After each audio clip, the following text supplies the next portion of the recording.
우리 신앙은 한마디로 말하면 하나님과의 친밀한 교제입니다. 그걸 다른 말로 표현하면 하나님을 아는 것입니다. 그래서 우리의 구원이, 우리의 신앙 전체가 하나님을 아는 것입니다.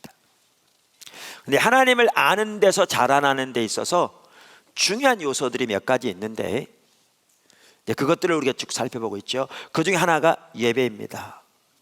그리고 그 중에 하나가 말씀 묵상이고요. 그 중에 하나가 기도고요. 그 중에 하나가 전도입니다. 이 모든 것들은 밀접하게 관련이 되어 있습니다. 그래서 우리가 그동안 예배에 대해 살펴보았고, 이제 말씀 묵상에 대해서 지금 네 번째 시간인데, 오늘부터 그럼 어떻게 구체적으로 하나님의 말씀을 묵상할 것인가 라는 부분들을 살펴보겠습니다. 네, 자, 첫째, 하나님과의 만남의 시간이 필수입니다. 아멘. 하나님과 친밀하게 동행하는 삶을 위해, 그리고 큐티를 위해서도, 다시 말하면 하나님 말씀 묵상을 위해서도 가장 중요한 요소 중 하나는 하나님과의 정기적인 만남의 시간입니다.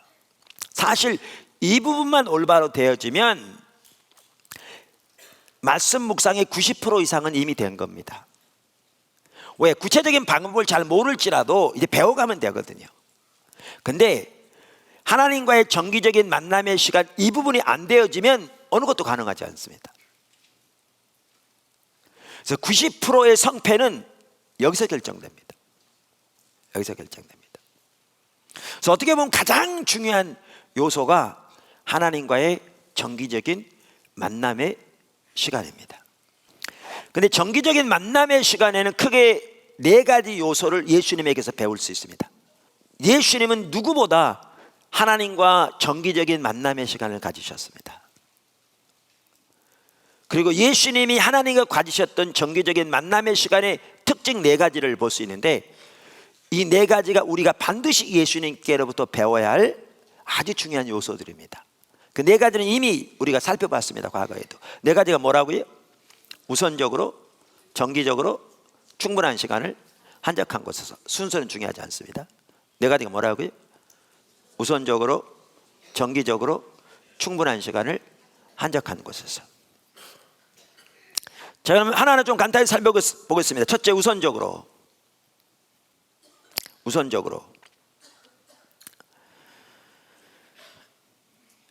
예수님은 하나님과의 친밀한 교제의 시간을 우선적으로 가지셨다는 것을 우리는 성경에서 분명하게 볼 수 있습니다. 그것을 잘 보여주는 구절이 오늘 읽었던 본문 말씀입니다. 사실 누가복음은 어느 복음서보다 예수님의 기도 생활을 강조하고 있습니다. 그 누가복음 5장 15절에 보면 이렇게 말하고 있습니다. 예수의 소문이 더욱 퍼짐에 수많은 무리가 말씀도 듣고 자기 병도 고침을 받고자 하여 모여오되 예수는 물러가사 한적한 곳에서 기도하시니라. 이걸 쉽게 표현하면 이렇습니다. 예수님이 인도하는 집회에 참석하기 위해서 부산에서, 광주에서, 대전에서, 강릉에서, 전국에서 몰려온 겁니다. 제주도에서까지. 그런데 강사가 기도원 가버린 겁니다. 그런데 영어 NIV 성경에 보면 16절 맨 앞에 often이라는 단어가 있습니다. 이런 일이 종종 있었다는 겁니다. 그러니까 이걸 보면 우리는 뭘 할 수가 있는가 하면 그만큼 예수님은 하나님과의 친밀한 교제의 시간을 우선적으로 가지셨던 걸 볼 수 있습니다. 우선적으로 가지셨던 걸 볼 수 있습니다. 우리가 하나님과 친밀한 교제의 시간을 가지려면 우선적으로 가져야 합니다. 우선적으로 그 시간을 갖지 않으면 그 시간 가질 수 없습니다. 우리 다 바쁘거든요. 어른들만이 아니고요. 모두가 바빠요. 아이들까지. 그래서 하나님과의 정기적인 만남의 시간을 우선적으로 갖지 않으면 우리는 못 갖습니다. 우리가 하고 있는 일 다 하고 또 우리가 여유 있는 오락까지 다 하고 그리고 남은 시간에 하나님과의 만남의 시간을 가지려면 되지 않습니다. 그러니까 하나님과 정기적인 만남의 시간을 가지려면 우선적으로 가져야 합니다. 근데 이런 것 같더라고요. 우리 행동이 우리가 하나님에 대해서 뭘 믿는가를 드러낸다고 되어 있잖아요. 그런 관점의 성경에 쓰여있잖아요. 그런데 다윗의 경우에는 하나님의 전에서, 즉 하나님의 영광 임재 가운데서 하나님의 아름다움을 바라보며 그곳에서 하나님을 찾는 것을 그의 일생의 단 하나의 유일한 목표로 삼았거든요. 바울도 예수님을 아는 것이 가장 소중하고 고귀해서 그의 예수님을 안 이후로 일생 동안 주님을 알기 위해 달려갔거든요. 그게 그의 인생의 유일한 목표였거든요. 이렇게 살펴본 대로. 그러니까 그렇게 예수님이 소중하다면, 사도 바울도 말하기를 주님을 아는 것이 가장 고귀하다고 그랬는데, 소중하다면 우리는 시간을 우선적으로 내야겠죠. 근데 우리 행동이 하는 말을 보면 우리는 주님을 아는 것을 고귀한 것으로 여기고 있는가? 여기에 의문점이 들죠. 주님의 은혜가 필요한 시점이죠. 그래서 우선적으로 시간을 내어야 합니다. 아멘. 두 번째, 아까 뭐라고 그랬죠? 정기적으로. 예수님은 하나님과의 친밀한 교제의 시간을 우선적으로 가지셨을 뿐만 아니라 정기적으로 가지셨습니다. 정기적으로. 그것을 잘 보여주는 구절이 어디냐면 역시 누가복음 22장 39절입니다. 누가복음 22장 39절입니다. 예수께서 나가사 습관을 따라, 뭐를 따라? 습관을 따라. 이게 그 부분을 보여주는 겁니다. 감람산에 가심에 제자들도 따라갔더니, 여기 보시면 예수님은 습관을 따라 감람산에 기도하러 가셨다, 이렇게 나와 있습니다. 다시 말하면 예수님의 삶에서는 하나님과의 기도를 통한 만남의 시간이 중요한 한 습관이었다, 그 말이죠. 그만큼 예수님은 정기적으로 기도하셨다, 그 말입니다. 저는 이게 의미가 있는 것 같더라고요. 그러니까 예수님의 사역은 주로 갈릴리 지역에 행해졌습니다. 그러니까 예수님의 삶과 사역을 기록한 책이 복음서잖아요. 4권 있는데 마태, 마가, 누가복음을 공간복음이라고 합니다. 이 공간복음에는 예수님의 사역 중 예루살렘, 수도인 예루살렘에서의 사역은 마지막 일주일만 기록되어 있습니다. 나머지는 모두 어디에서 행해졌습니까? 갈릴리 지역에서. 근데 요한복음에 보면 그 중간에도 예수님은 가끔 수도인 예루살렘에 가셔서 사역하셨다는 것을 기록하고 있습니다.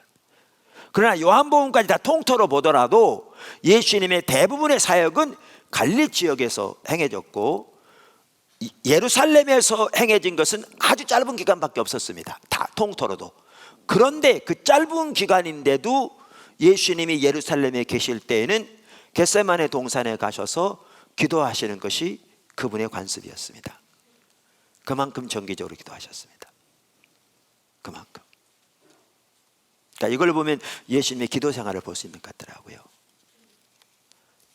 그러니까 가룟 유다가 예수님을 배반하여 팔기 위해서 예수님을 떠났던 게 어디서 떠났냐면 예루살렘 내에 있는 마가의 다락방에서 예수님의 제자들과 유월절 음식을 잡수실 때 떠난 거거든요.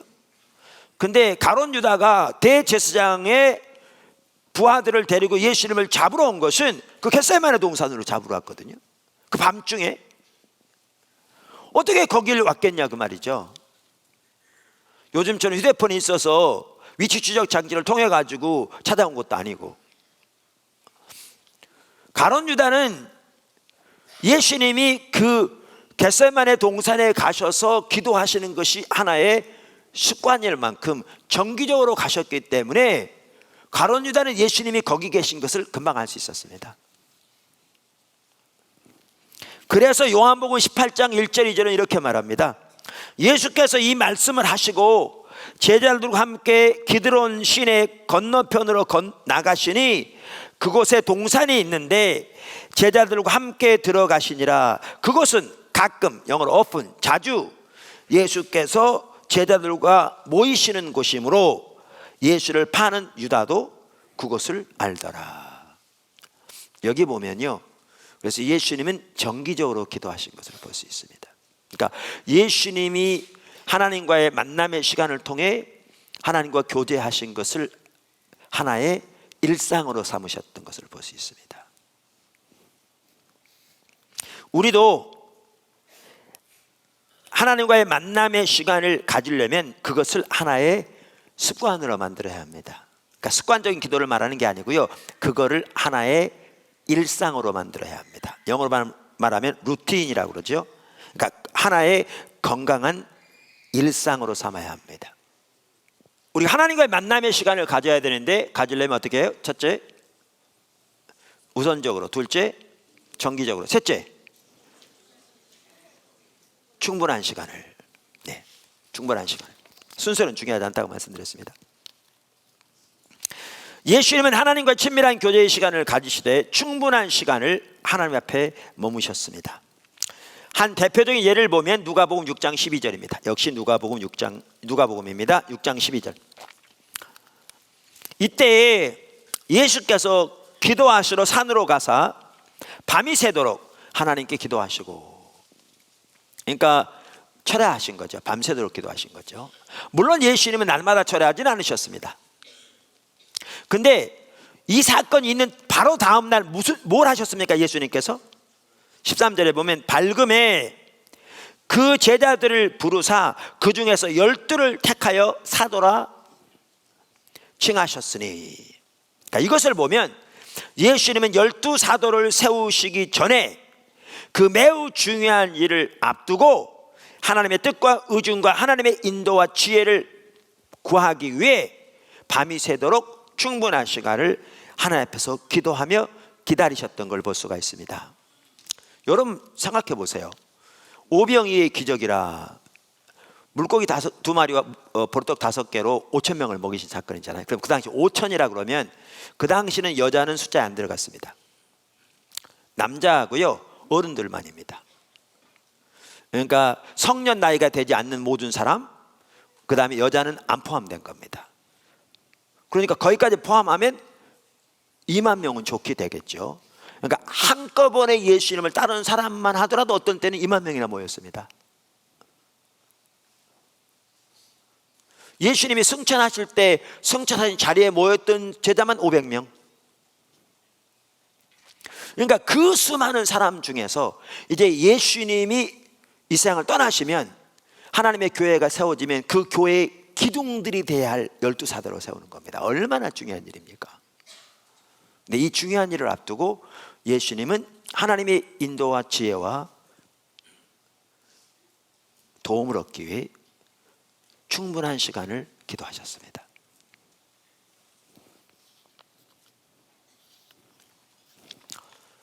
오늘날 많은 사람들이 기도하면요, 보통 때는 자기 마음대로 했다가 문제 생기면 와서 기도해요.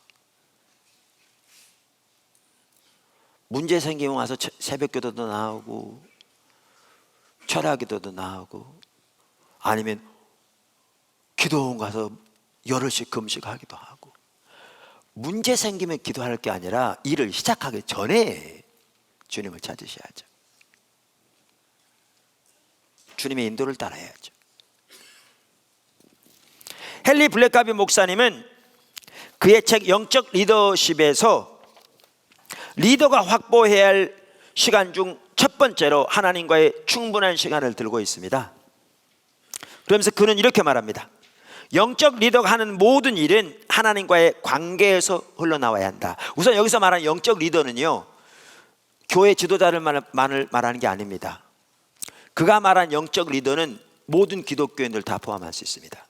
그러니까 리더가 뭐냐? 영적 리더가, 그러니까 하나님의 의제, 하나님의 뜻과 의중을 발견하고 자신이 먼저 그 하나님의 뜻과 의중에 온 사람으로 달려갈 뿐만 아니라 다른 사람을 그리로 인도하는 사람이 영적 리더라는 겁니다.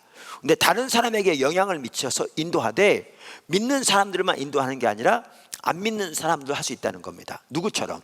다니엘처럼, 요셉처럼, 성경에 나오는. 그러니까 한편은 우리 모두가 다 영적 리더입니다. 우리 직장 현장에서, 사업 현장에서, 학교에서, 삶에서 영적 리더로 살아야 되잖아요. 그러니까 여기에 말하는 영적 리더는 교회 목회자만을 말하는 게 아닙니다. 그러면서 이렇게 말합니다. 영적 리더가 하는 모든 일은 하나님과의 관계에서 나와야 한다. 조직을 향한 리더의 비전도 하나님께로서 온다. 리더의 하루 일정도 하나님께로부터 온다. 하나님은 조직의 가치관을 정하시고 리더의 인선을 인도하신다. 따라서 하나님과 교제가 없는 영적 리더는 자기 조직을 위험에 빠뜨리는 것이다. 그러면서 몇 줄 띄고, 열쇠는 리더가 하나님과 시간을 보내는가가 아니라 그 시간이 하나님께서 하실 말씀을 다 하실 수 있을 만큼 충분한가이다. 충분한 시간.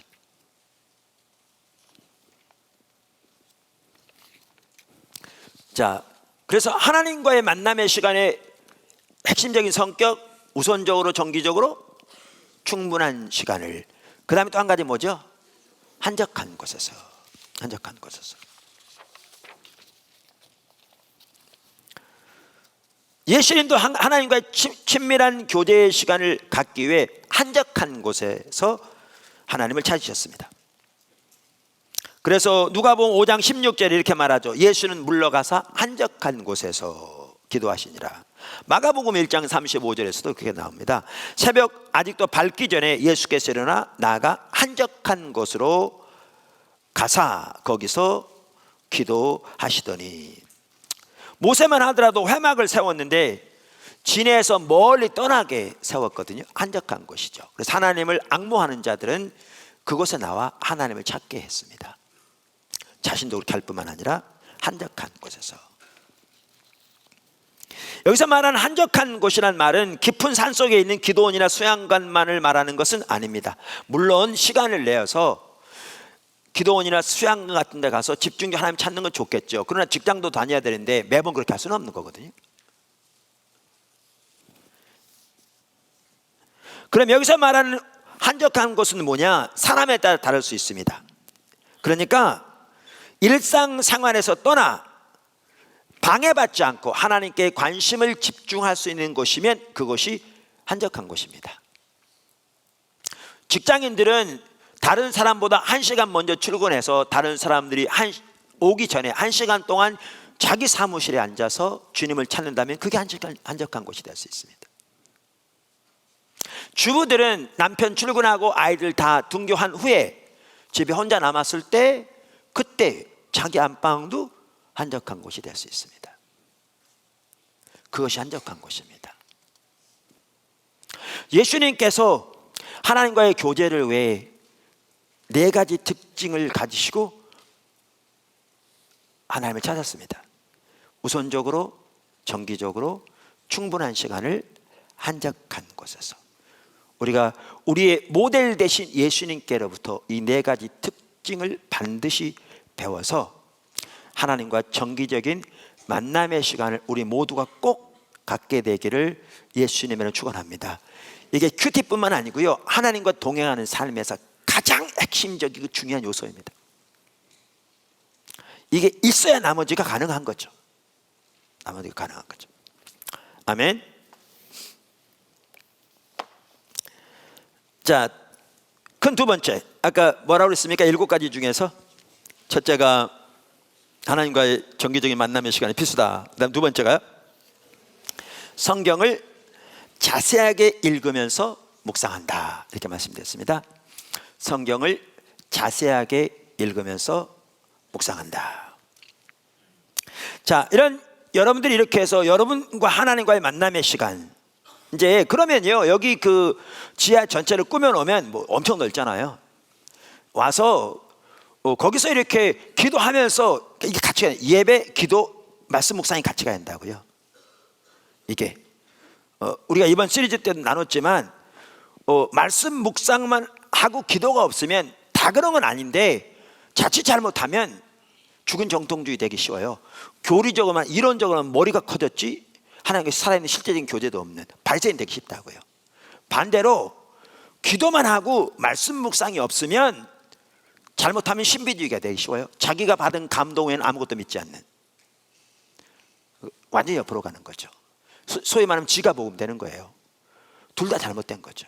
그래서 우리는 죽은 정통주의와 신비주의의 양쪽 극단을 배제한 그 좌로나 우리나 치우치지 않는 균형 잡힌 삶이 필요한데, 이것을 위해서 우리에게 절실하게 필요한 게 뭐냐 하면 말씀 묵상과 기도와 예배가 같이 가야 한다고요. 같이 가야 한다고요. 그러니까 저 개인적으로도 이렇게 젊어서부터 하나님이 저녁을 모를 때 전적으로 은혜를 주셨던 게, 그렇게 말씀은 집중적으로 공부하게 하시고 기도하게 하신 게 같이 가서 그나마 이 정도나 됐지 않았나 싶습니다. 균형이 필요합니다. 할렐루야. 자, 그러면 작은 첫 번째, 어떤 성경을 읽을 것인가, 어떤 구절을 읽을 것인가. 어떤 분은 실제로 이렇게 한 분이 있어요.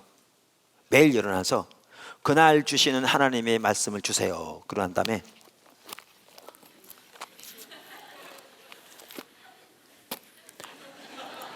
백지가 나왔어. 그럼 다시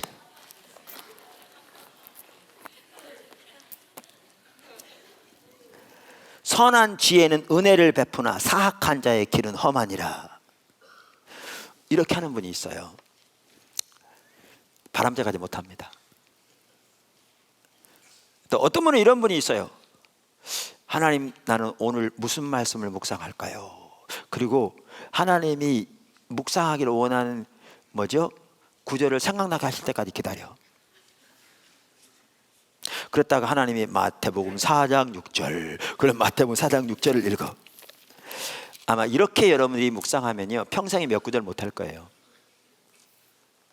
그리고 여러분 영양실조 걸려요. 그러니까 하나님은 우리를 구체적으로 얼마든지 인도할 수 있지만 그거는 예외적인 상황이지 보편적인 상황은 아니에요. 우리가 하나님의 말씀을 묵상할 때 중요한 것은 성경을 전체적으로 읽어야 한다는 거예요. 이게 왜 중요하냐면 성경을 전체적으로 읽어야 하나님의 전체적인 뜻을 분별할 수 있고요, 그래야 영적인 분별력과 통찰력이 생겨요. 그리고 그것이 우리가 신앙생활하는 기초가 돼요. 그것이 우리가 건강하게 자라는데 핵심적인 요소예요. 그래서 성경을 전체적으로 읽으셔야 돼요. 아멘. 그러니까 여러분이 택하시되 신약 마태복음 1장부터 읽으셔서 신약을 마치고 구약을 읽으시든지, 아니면 창세기 읽고 그 다음에 끝나면 마태복음 읽고 그 다음에 출애굽기 읽고 마가복음 읽고 이렇게 나가든지, 아니면 요즘은 이제 성경 일기표라고 해서 1년에 한 차례씩 성경 읽도록 하는 그런 것들이 있거든요. 그것을 하나 구해서 얼마든지 인터넷으로 무료로 다운받을 수 있어요. 읽든지, 여러분이 택하시되 성경을 전체적으로 읽는 게 중요합니다. 아멘. 그러니까 성경을 전체적으로 이제 읽어갑니다. 읽어가는데 이렇게 읽어가는 과정에서 하나님께서 어떨 때는 예외적으로 특별한 성경 구절이나 특별한 성경책, 예를 마태복음 이렇게 보도록 인도하실 수 있습니다. 또 인도하실 때가 있습니다. 그럼 우리는 당연히 그때 그 부분을 묵상하면 되는 거죠.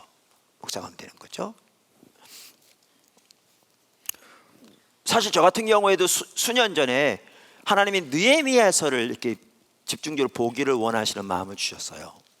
그래서 제가 느헤미야를 연구하는 중에, 묵상하는 중에 하나님이 조직의 필요성을 말씀하시고요, 그게 계기가 돼서 실업인 선교회를 하나님 뜻인 걸 알게 되었고요, 그때부터 준비가 되어져서 이제 때가 되었을 때 하나님의 향하심이 선명 전체 윤곽이 보여져서 저는 그러면 고하거든요. 고해요. 그래서 지금 시작되었고요, 아마 하나님이 귀한 일을 하실 것 같아요.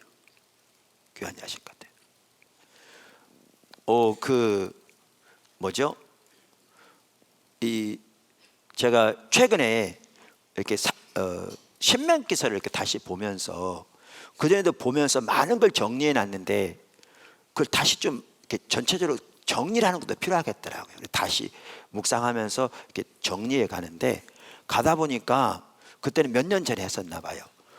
뭐가 딱 써 있냐면 뒤에 산, 기도할 때 이게 가능할 것 같지 않았거든요. 그 당시에 기도할 때 하나님이 주시겠다고 분명하게 말씀하셔서 그렇게 하실 걸로 신뢰하는 그걸 써놨더라고요. 근데 몇 년 지났는데 지금 그때 불가능하게 보였던 게 지금 이루어진 거잖아요. 그러니까 이런 걸 보면 이게 너무 감격이 되는 거지. 야, 그 당시에 이게 가능할 것 같지가 않았는데 하나님이 하셨나.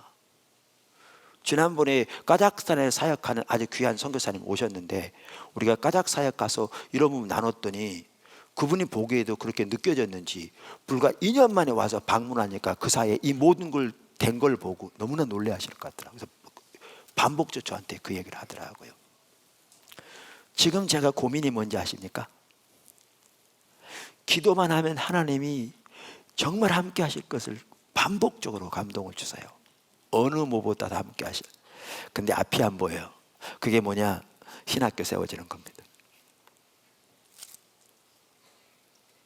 아동부, 중고등부, 대학 청년부도 세워지고 대안학교가 세워지고 그들 중에 복음의 사역을 위해 부름을 받은 자들 국내외적으로 이들을 어려서부터 하나님과 올바른 관계에서 철저하게 복음적인 신학의 토대 위에서 하나님과의 관계에서 이렇게 잘 자라나고 언어와 인격과 관계가 훈련되어져서 분석적인 사고 가운데 훈련돼서 이들이 열방으로 나갈 때쯤 되면요 세계를 담는다는 것이 단순한 구호가 안 될 것 같더라고요. 그래서 기도만 하면 너무나 놀랍게 함께 하실 감동을 주세요. 아까 말한 대로 그런 일들 기도할 때마다 막 주셨던 환경은 불가능해 보이는데 근데 안 보여. 어떻게 할지. 그럼 저는 맨날 그래 주님 어떻게 해요. 근데 때가 되면 뭐가 보이냐면 눈앞에 보여진 것처럼 스크린처럼 환상이 되면 보이는 게 아니라 이렇게 쫙 보여져요. 그러면 때가 된 거예요. 그래서 실업인 선교의 처음 시작되긴 계기가 뭐였냐면요 하나님이 느헤미야를 보기 원하시는 마음에 부담을 주셨어요. 그래서 그거를 집중적으로 묵상하는 중에 그런 일이 일어났어요. 근데 제가 매번 성경 읽을 때마다 이번에는 뭐 읽을까 이렇게 안 해요. 차례대로 읽고 가는데 어떨 땐 하나님이 특별하게 인도하실 수 있다 그 말이죠. 그럼 특별하게 인도하시면 우리는 순종하면 되는 거예요. 할렐루야. 네. 이처럼 성경을 전체적으로 읽어야 되고 작은 두 번째 성경을 자세하게 읽어야 합니다. 성경을 자세하게 읽어야 합니다. 그러니까 어떤 분은 이런 분들이 있어요. 성경 통독해가지고요 이렇게 성경을 1장부터 쭉 읽어가고 잘하는 겁니다. 그러니까 하나님의 말씀을 잘 읽을 수 있다면 모든 게 다 귀한 겁니다. 저는 절대 이게 비판하지 않습니다. 제 말을 오해하지 마십시오.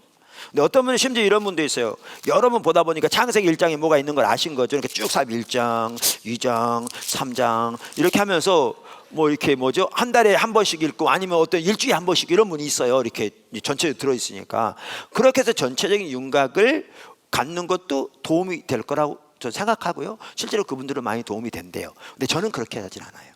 그래서 저는 우리 지체들에게는 그렇게 하도록 가르치진 않아요.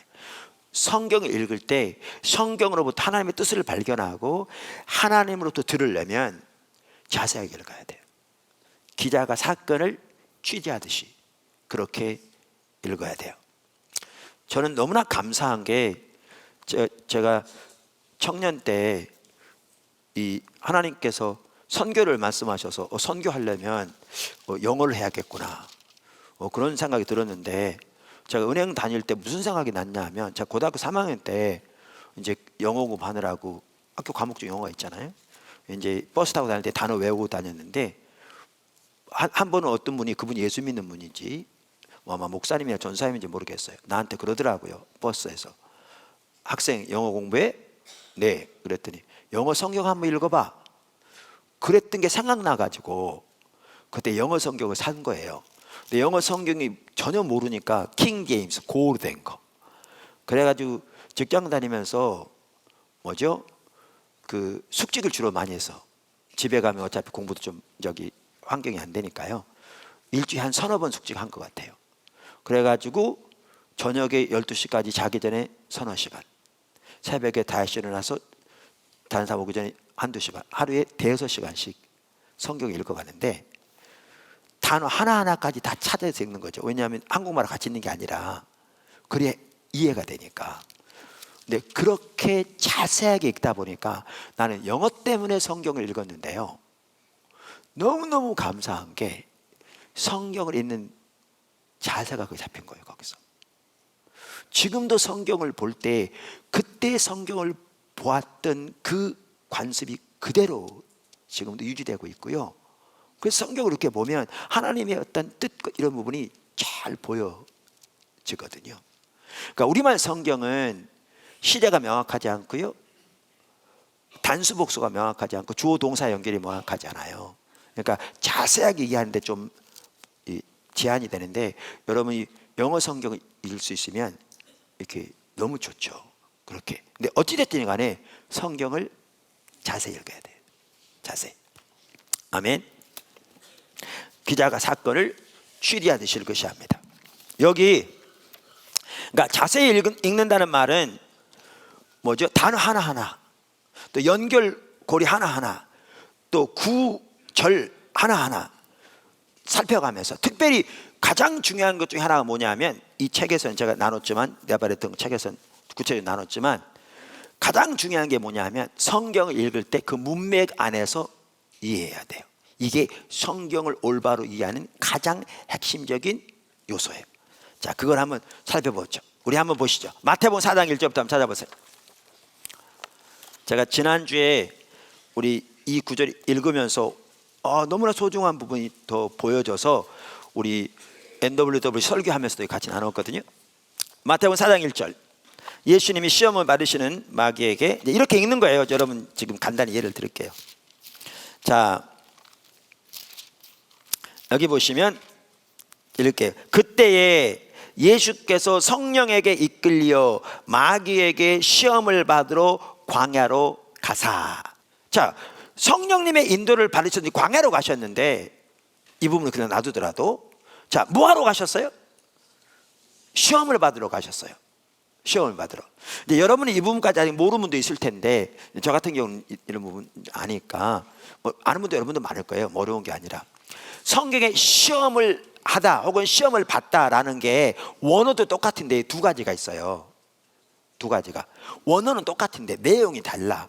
그러니까 하나님이 우리를 시험하시는, 하나님이 아브라함을 시험하셨잖아요. 또 광야 생활하던 이스라엘 백성을 시험하셨다고 그랬잖아요. 이 시험은 우리를 테스트하는 거죠. 이 시험은 하나님이 하세요. 우리를 시험해 보세요. 이 시험은. 근데 똑같은 시험하다라는 단어를 쓰였는데 어떤 의미의 시험이 있냐면, 죄를 짓도록 미혹하는 시험이 있어요. 이 시험은 하나님은 안 하세요. 그래서 야고보서에 보면 하나님은 아무에게도 시험을 받지 않으시고 아무도 시험하지 않으시나봐, 그런 종류의 시험을 말해요. 그런 종류의 시험은 누구만 하느냐? 마귀만 해요. 마귀만 해요. 그래서 그런 종류의 시험은 영어로 말하면 테스트라고 번역하지 않고 템프트라고 번역했어요. 그래서 여기 하나님 성경에 뭐라고 했냐면, Then Jesus was led by the Spirit into the desert to be tempted, 이렇게 되어 있어요. 시험을 받도록 하되 tempt라고 써 있어요. 자, 이런 시험은 마귀만 해요. 마귀만 해요.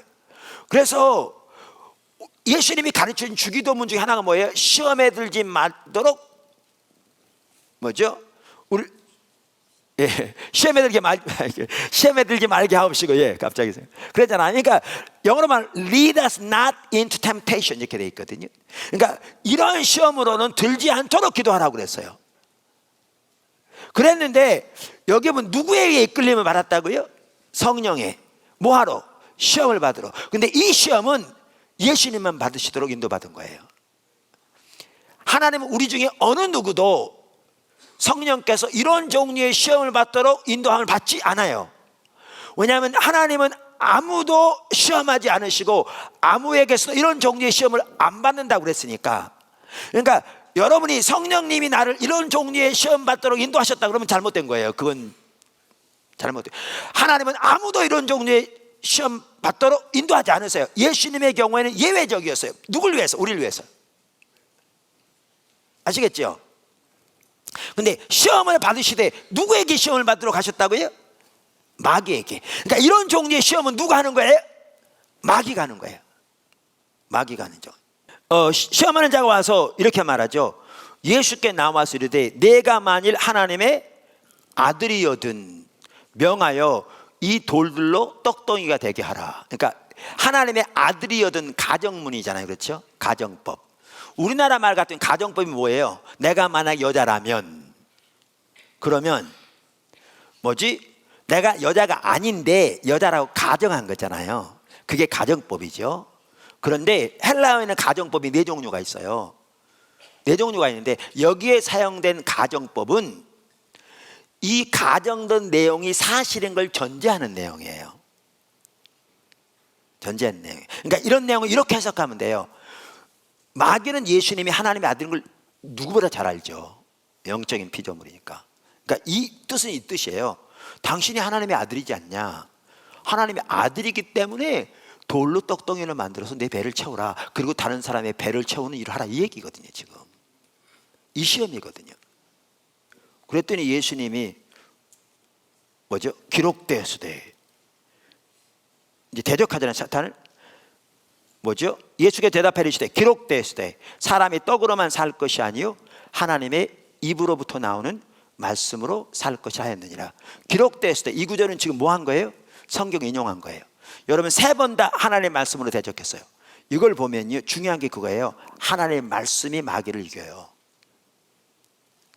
말씀이, 무기가. 아멘. 그리고 여기 보면 말씀으로 살 거라고 했잖아요. 여기도 보아도 우리의 영적인 양식이 뭐예요? 하나님의 말씀이에요. 제가 지금 시간이 많지 않기 때문에 빨리빨리 지나가는 거예요. 그 하나하나 여기 다 볼 수 있다고요. 그 다음에 또 여기 뭐냐면 예수님이 광야에서 성경적 여기 나온 구절들 다 신명기서 인용된 거거든요. 근데 예수님이 그날따라 신명기서를 가져가가지고 신명기 두루마리를 가지고 펴서 했겠어요? 아니죠. 암송의 중요성이 여기 있는 거죠. 암송의 중요성. 우리 지체 중에 한 분은 하나님을 경험하는 삶에 나오는 성경 구절들, 십자가 복음에 나오는 성경 구절들을 다 암송해 가면서 정말 은혜를 많이 받는데요. 암송의 중요성. 그래서 보는 거죠. 자, 이런 걸 봐요. 근데 제가 여기서 이 부분을 같이 살펴보려고 지금 그런 거거든요. 계속 얘기한 게 뭐냐면, 이렇게 시험했더니 예수님 집 말씀을 사단을 대적해요. 그랬더니 두 번째 사단이 시험한 게 이거예요. 여기 보면 5절, 이에 마귀가 예수를 거룩한 성으로 데려다가 성전 꼭대기에 세우고 이르되 만일 내가 하나님의 아들이거든 뛰어내리라. 기록됐을 때, 기록됐을 때 이 말은 어디 기록됐다는 거예요? 성경에 기록됐을 때 그가 너를 위하여 그의 사자들을 명하시리니 그들이 손으로 너를 받들어 발이 돌에 부딪히지 않게 하리로다 하였느니라. 여러분, 사단도 성경 인용합니다. 성경은 성도들의 전유물이 아니에요. 사단도 성경 인용합니다. 지금 사단이 뭘 가지고 예수님 시험해요? 미혹해요? 여기에 시험은 테스트가 아니고 미혹이라니까요. 뭘 가지고 미혹해요? 성경 가지고. 그러니까 이런 거예요. 성경 꼭대기에 세워놓고 뭐라고 하냐면 뛰어내리래. 뛰어내리면 지금 성경을 인용하는 거죠. 하나님이 천사들을 동원해서 그 발을 붙들어 발이 돌에 부딪히지 않게 해주겠다고 성경에 써 있다는 거죠. 뛰어내리라는 거죠. 그러니까 바꿔 말하면 하나님 시험하라는 겁니다.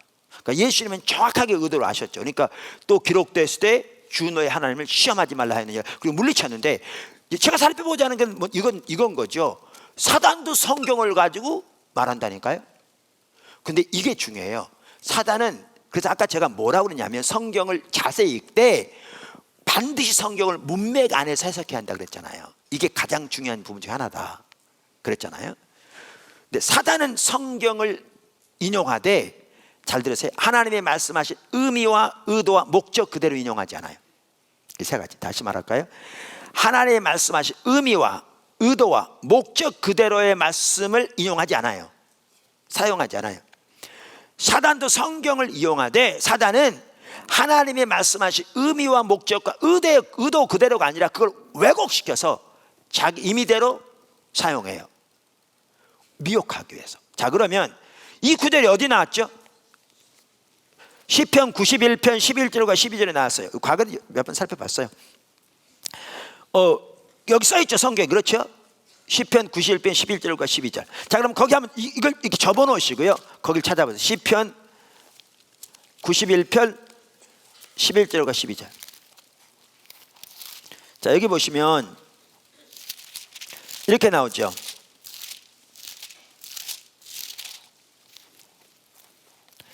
자, 거기 1절 보시면 이렇게 되세요. 지존자의 은밀한 곳에 거주하며 전능자의 그늘 아래 사는 자여, 나는 하나님을 향하여 말하기를 그는 나의 피난처요 나의 요새요 나의 의뢰하는 하나님이라 하리니. 그 다음에 9절, 내가 말하기를 여호와는 나의 피난처라 하고 지존자를 너의 거처로 삼았으므로. 지금 뭘 말하고 있냐면 하나님 안에 거하며 하나님의 날개 아래 거하며 하나님만 의지하고 하나님만 산성으로 삼아 하나님만 신뢰하고 하나님께 순종하는 삶을 사는 사람들에게 하나님이 어떻게 보호하실 건가를 말하는 구절이거든요. 이렇게 하며, 자, 그러면서 그 다음 절 보세요. 삼았으므로, 그 다음에 10절, 화가 내게 미치지 못하며 재앙이 내 장막에 가까이 오지 못하리니. 이제 11절 보세요. 그가, 하나님이 너를 위하여 그의 천사들을 명령하사 내 모든 길에서 너를 지키게 하심이라. 여기 우리나라 인생 여정이란 말이 있잖아요. 그런 것처럼 유대인들은요, 인생을 살아가는 것을 길을 가는 것에 비유했어요. 우리나라 비슷하게. 그러니까 이 말은 뭐냐면 하나님이 그런 사람들을 위해서 심지어 천사들을 명령해서 그들의 인생의 모든 길에서 그들을 지킬 거라, 그 말이에요.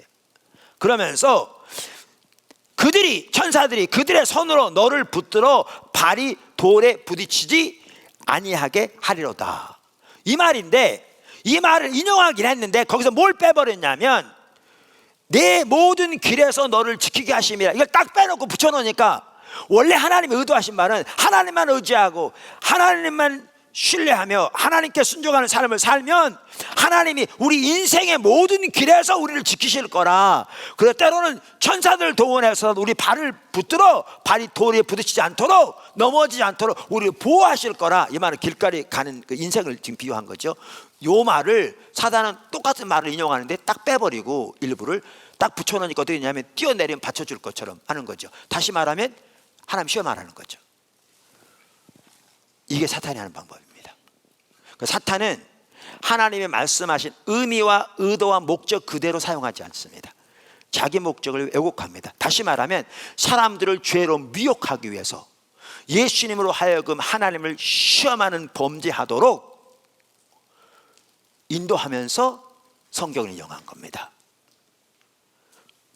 근데 이게 오늘날 이단이 아닌 사람들도 그렇게 성경을 왜곡되게 하는 사람이 적지 않지만요, 이게 오늘날 이단들이 사용하는 가장 주된 방법입니다. 제가 왜 이런 부분을 살펴봤냐면 성경을 자세히 읽되 문맥에 관해서 이해해야 한다고요. 문맥에 관해서 이해 안 하면 별것도 다 만들어낼 수 있어요. 갖다 붙여가지고. 성경은 문맥에서 해석해야 돼요. 근데 이건 신천지와 같은 이단만의 문제가 아닙니다. 심지어 이단이 아닌 정통교회 내에서도 성경을 자기 임의대로 갖다 붙이는 경우가 너무나 많아요. 그러니까 지가 복음 되는 거예요. 그래서 성경을 자세히 읽고 묵상하되 매우 중요한 요소가 뭐냐 하면 성경을 문맥 안에서 이해해야 돼요. 문맥 안에서. 할렐루야. 우리가 지금 뭘 살펴보고 있느냐 하면 어떻게 하나님의 말씀을 묵상하며 사람과 교제할 건가, 지금 그걸 살펴보고 있습니다. 우리는 반드시 이 부분에 자라나야 합니다. 할렐루야. 반드시 이 부분을 실천해야 되고요, 배워가야 되고 자라나야 합니다. 우리 모든 포도나무 기체들은 다 그렇게 하기를 축복합니다. 방문한 분들은 제가 영적인 직접적인 책임이 없으니까 그 하시면 좋겠지만 제가 뭐라고는 안 그러는데, 우리 포도나무 기체들은 반드시 그 안에서 자라나기 바랍니다. 그러면 7가지 다시 한번 복습해보죠. 어떻게 한다고요? 하나님과 친밀한 교제의 시간이 필수다.